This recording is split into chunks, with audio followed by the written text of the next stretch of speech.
Journalism in the United States is under severe strain, yet despite shifts in the marketplace and sustained attack on specific news outlets by the current president, outstanding reporters like our guests this week continue to shape our understanding of the world around us. She's Mary Jordan and he is Kevin Sullivan this week on Story in the Public Square.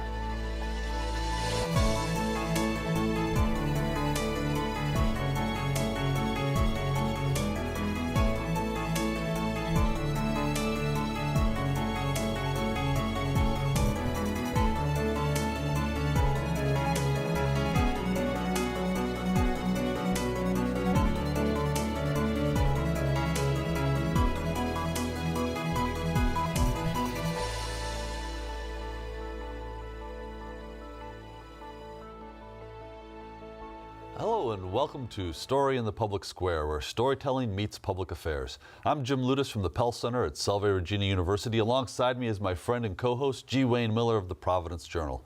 Story in the Public Square is an effort to study, celebrate, and tell stories that matter. We do that by visiting each week with the best contemporary storytellers, authors, scholars, filmmakers, and journalists, really anyone using narrative to explain the world we live in. This week, we're joined by two accomplished storytellers. Mary Jordan is national political correspondent for the Washington Post, and Kevin Sullivan is associate editor and senior correspondent covering national and international affairs, also for the Washington Post. Kevin and Mary, thank you so much for being with us. Our pleasure. So, not only do you work at the Washington Post together, but you're also a married couple. That's right. So I want to start with sort of the reality of collaborating with your life partner professionally. How does that work? How do you come up with a story? How does that evolve? I write something and then Mary fixes it and makes it better. we have a very simple rule. That's how we do it. No, we've just been doing it for so long that it's really become second nature. We were overseas for 15 years. We were in Tokyo, Mexico City, and London as the bureau chiefs there, and we wrote. I think we've had 400 or 500 double bylines in the Washington Post over the years, and alone out in the field, you get used to working together. And then when we came back to Washington and they broke up our little carnival act, and we had to work separately, I felt like I was typing with one hand. I really felt like I was at a handicap.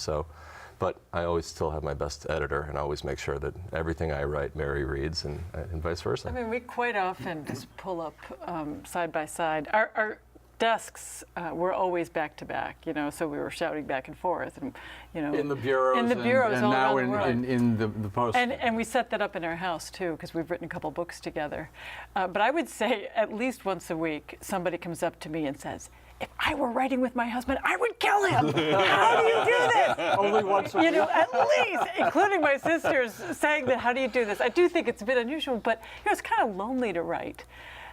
And especially when you're in a different time zone, you're far away from Washington and the editors. It was a fabulous thing, and we had so much fun together because we interviewed people together. We would pick stories together. We went and interviewed mob bosses in Japan. We interviewed Queen Elizabeth, Paul McCartney together, and then we can share all that and then come back and go, okay, what's the lead?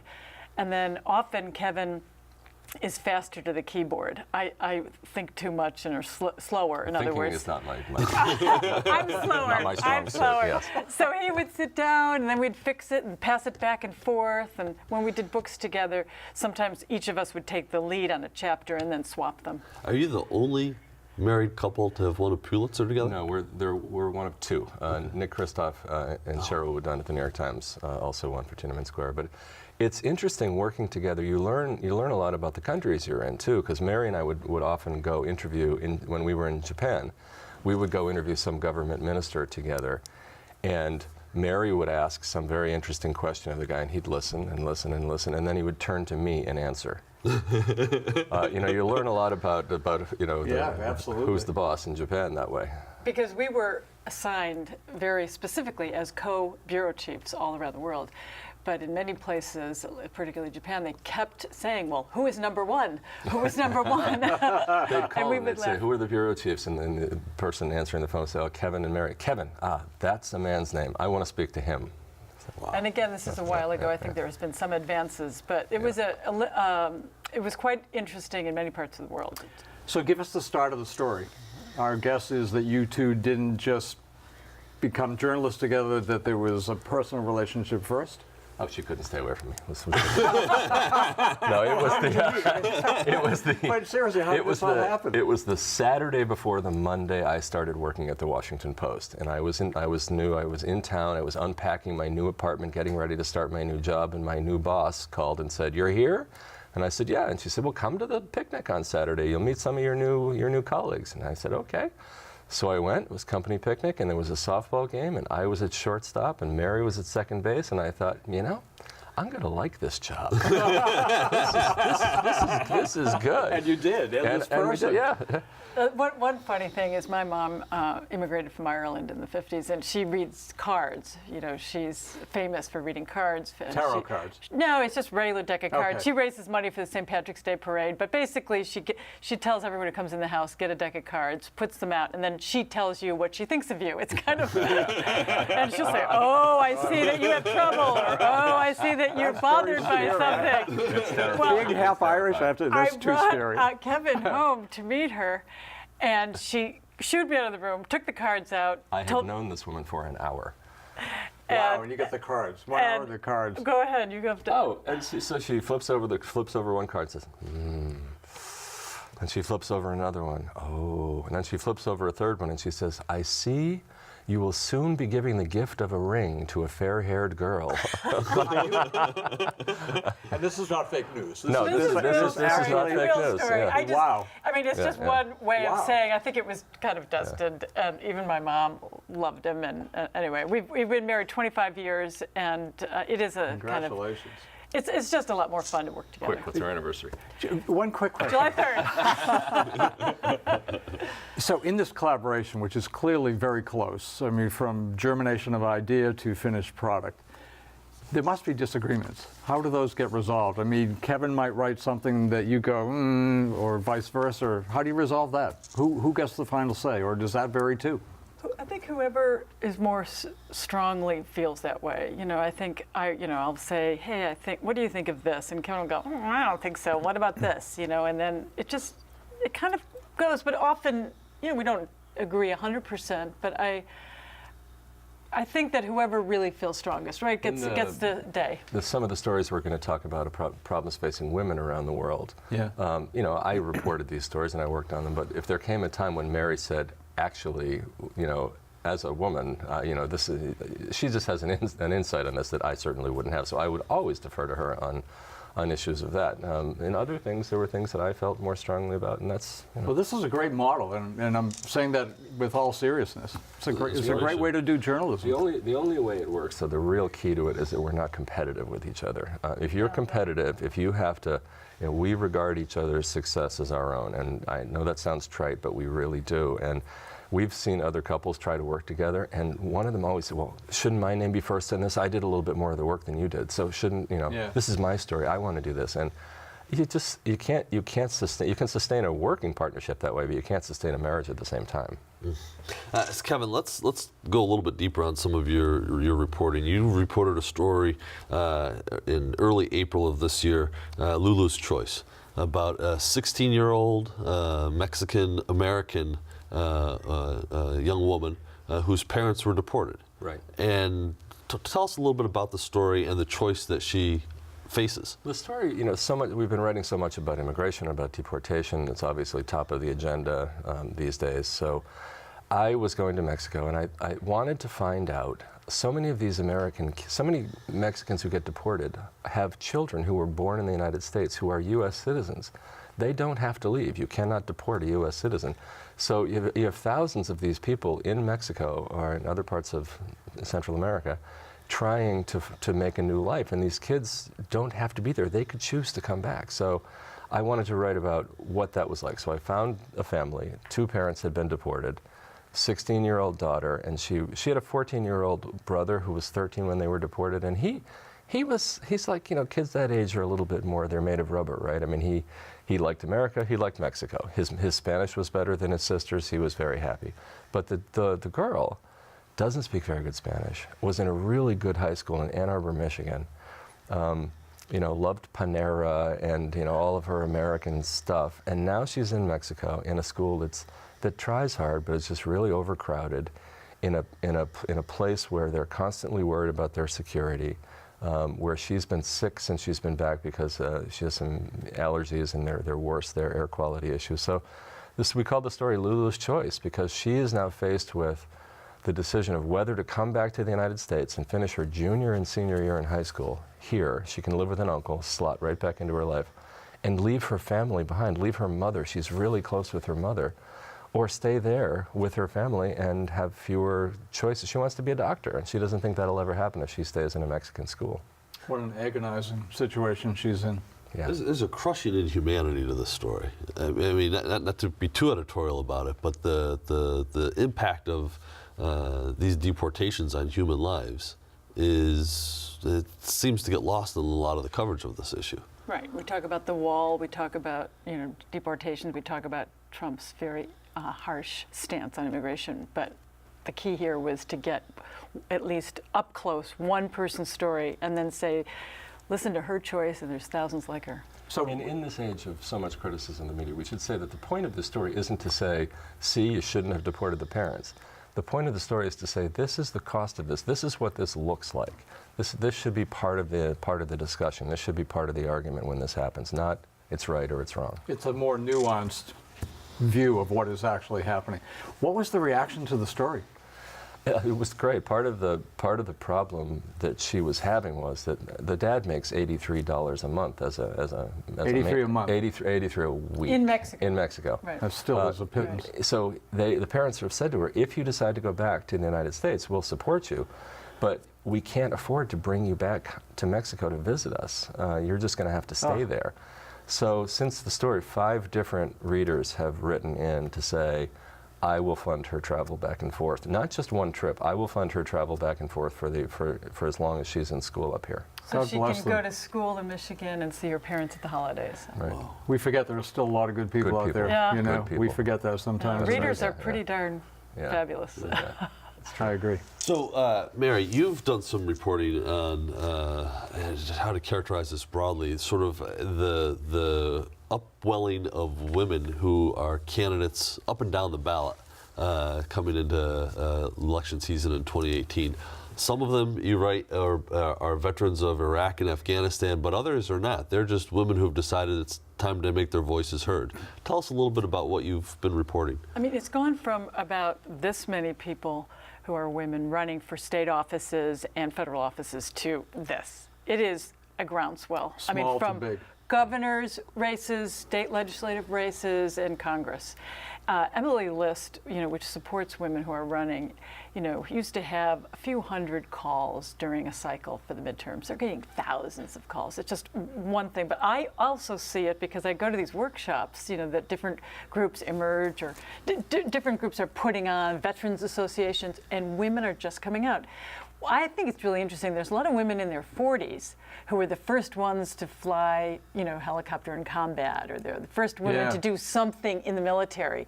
And they have this public service feeling in them and the can-do spirit, and they don't mind fundraising, which has always been a problem for women. They're like, I like the job, but I hate to go around fundraise. So there's the veterans, but then there's also like moms, and there are people who are librarians and business people, and they're just saying they don't like what's happening now. They don't like the divisiveness. They don't like the hyper-partisanship. They just care about, and often it's about health care. It's often about like some issue. It's the schools or health care, and they're pushed to run. So we'll see. I mean, I think everyone's expecting that there'll be a huge wave of women elected. So many of these, I'm guessing, not guessing, many of these are women who 10 years ago and even maybe 2 years ago would not probably have thought of running for office. I met a woman who said to me, I'm a doctor. I have a couple of little kids. I don't have time for this. But you know what? I'm going to run for the state senate because if I don't, somebody I don't like is going to run. So if I don't do this, who will? So I'm going to do this. So it never would have occurred to her to run a few I years think there's ago. a whole different feeling too about, used to be you had to be a professional public servant. And I think now that we're seeing reality TV stars, even in New York, Cynthia Cox is running in New York. Just everyone feels like, okay, I can do that. If he can do it, I can do it. If she can do it, I can do it. Well, this is a great thing for the Republic. Is it not? I mean, this is a marvelous Well, thing. we were always supposed to have a citizen government, right? So- Yeah, Well, absolutely. I Cincinnati. think people Right. people saying that they want to be engaged is fantastic. So this is a lifetime in politics until November of 2018. But any indication that the greater willingness of women to run will actually translate into more votes at the ballot box? Well, they're expecting, of course, it's still a ways till November. Right. But the energy that I'm seeing on the ground, like in Ohio, there are people out there knocking on doors now talking about, you've got to vote.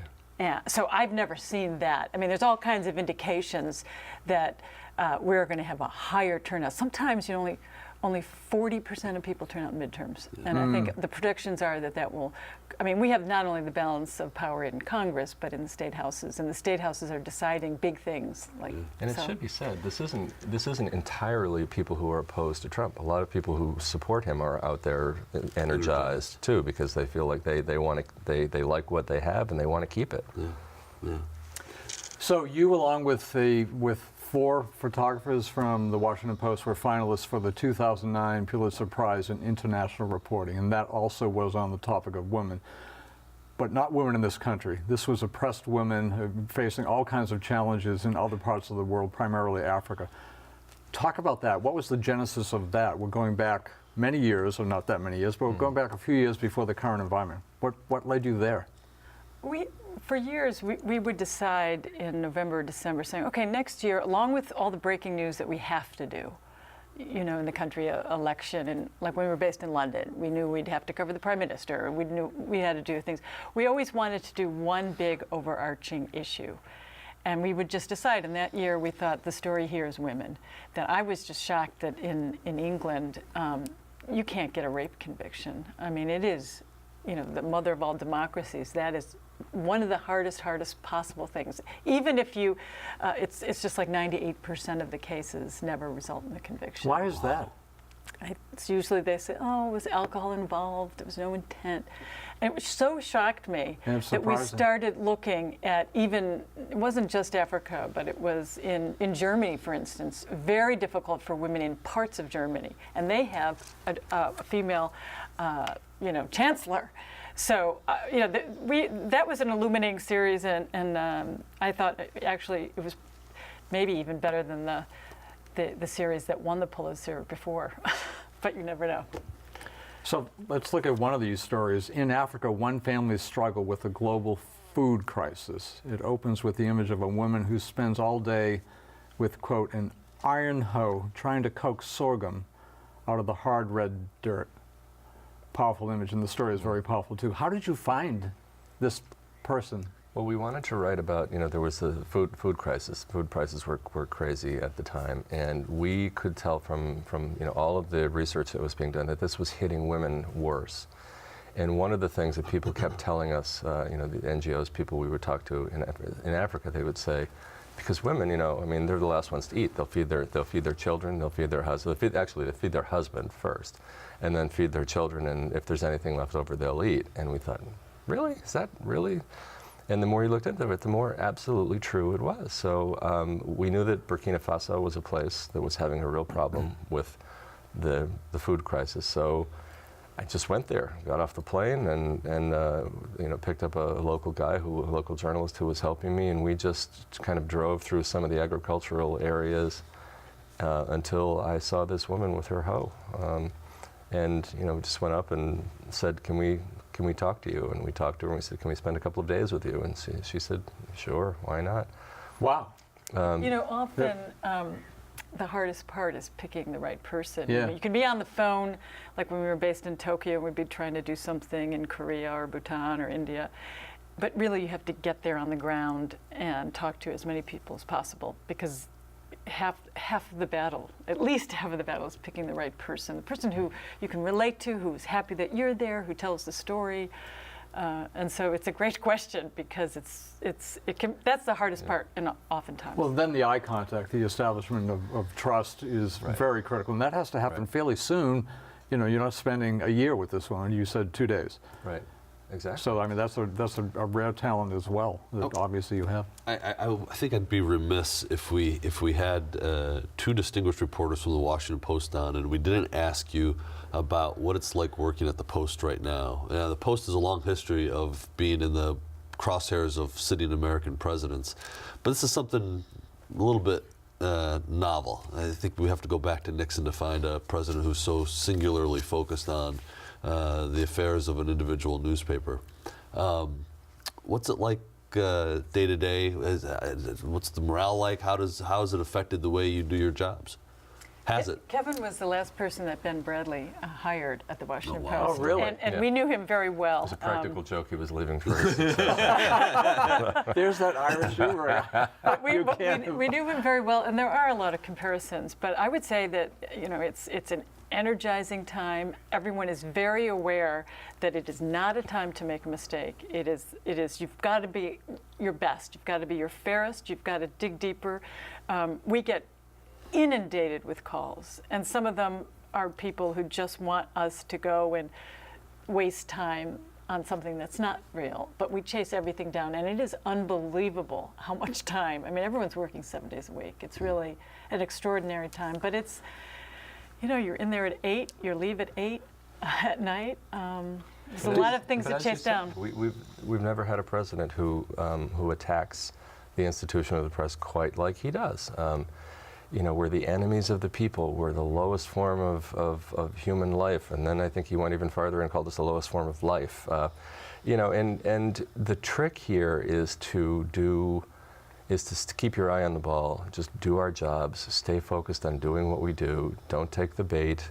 The Washington Post doesn't hate Donald Trump. The Washington Post is covering Donald Trump.